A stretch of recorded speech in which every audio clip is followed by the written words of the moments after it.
Sehari-harinya saya sebagai petani, tempat ini saya menggunakan sistem pertanian terintegrasi atau sistem integrasi tanaman dan ternak.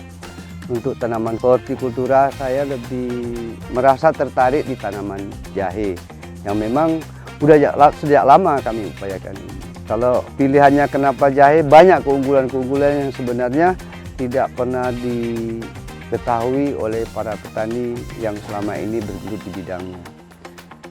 Di samping manfaat yang luar biasa bagi kesehatan, jahe juga yang pasti punya nilai jual yang sebenarnya cukup baik. Nilai jualnya, harga jualnya cukup bersaing di pasar. Di samping itu, turunan dari produk jahe ini juga bisa kita buat berbagai macam. Di samping memang kita jual jahe segar, bisa dari jahe rajang kering, tepung jahe, teh jahe, dan lain sebagainya. Jadi kearifan lokal itu penting, sehingga di lahan gambut ini untuk tanaman jahe sangat luar biasa hasilnya. Bisa panen 3 kali dalam setahun.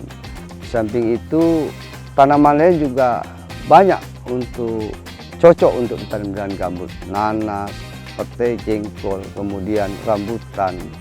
Itu termasuk jenis-jenis tanaman yang sangat tumbuhnya sangat luar biasa di lahan gambut.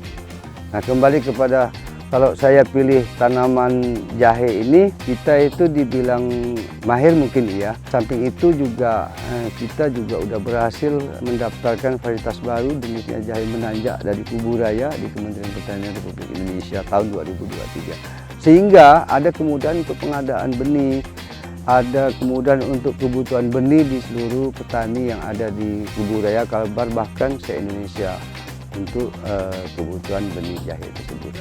Kita hanya butuh 5 HUK untuk pengerjaan lahan 3 bedeng panjangnya 40 meter. Dengan sistem yang sudah mulai tertata dengan baik, penggunaan alat mekanisasi menggunakan Alsintan, sehingga pengerjaan jauh lebih mudah.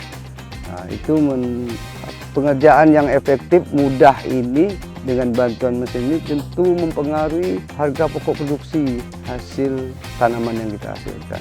Banyak faktor yang mungkin tidak bisa kita kendalikan. Tapi ada 2 hal yang saya ketahui bahwa untuk mendapat keuntungan di bidang pertanian ini, khususnya produksi tanaman jahe, kita harus bisa meminimalisasi kos dan memaksimalkan hasil produksi. 2 hal ini menjadi penting dan menjadi domain bagi petani itu sendiri. Faktor cuaca juga menjadi faktor keberuntungan di tanaman jahe. Jadi kalau musimnya kemarau, kita harus siap-siap dengan pompa air. Jadi kalau musimnya sering turun hujan, kita juga harus siap dengan pompa air supaya lahan ini tetap sesuai dengan kondisi yang dibutuhkan oleh tanaman jahe itu sendiri. Dan ini beberapa contoh yang sudah kita kerjakan. Ini kita upayakan untuk tanam berjenjang. Jadi nggak tanam pakai full satu hamparan dalam tempo waktu yang sama. Kita mungkin selisihnya bisa 15 sampai 1 bulan selisih per tanaman. Jadi dengan harapan setiap bulan kita bisa panen setiap bulan, karena cukup panjang kan, 4 bulan baru panen bulan pertama, bulan kedua 3 bedeng lagi, bulan ketiga 3 bedeng, sampai dengan 6 bulan. Jadi setiap bulan tuh kita bisa panen. Nah, harapan kita tentu di pertanian pada umumnya, karena saya fokus di tanaman jahe, adalah kemudahan dari sisi menjual. Artinya kita lebih dekat dengan pasar, tidak terlalu banyak tingkatan atau mata rantai. Artinya petani kepengen ketemu pasar, pasar langsung konsumen. Jadi juga jangan sampai petani ketemu tengkulak, ketemu tengkulak lagi dan seterusnya. Jadi harga yang dibeli konsumen cukup mahal, sementara harga yang diterima oleh petani itu tidak seperti itu.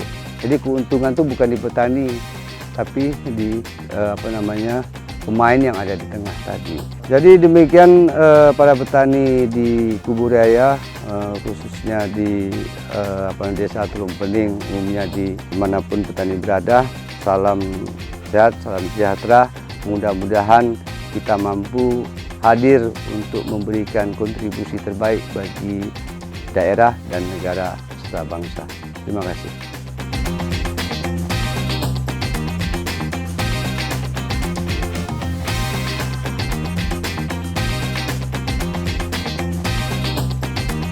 Kami dari Dinas Pertanian sangat mendukung perkembangan budidaya tanaman jahe yang ada di Teluk Empening.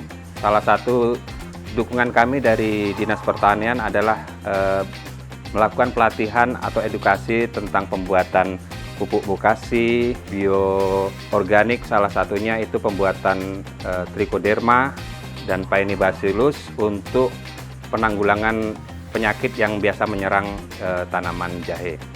Harapan kami ke depan untuk petani jahe di Teluk Empening khususnya dan Kubu Raya pada umumnya untuk lebih giat atau meningkatkan usahanya sehingga usaha budidaya ini bisa berkembang, bisa ekspor, minimal ekspor lah di negara tetangga kita, karena khususnya untuk tanaman biofarmaka ini sangat dibutuhkan untuk kesehatan kita.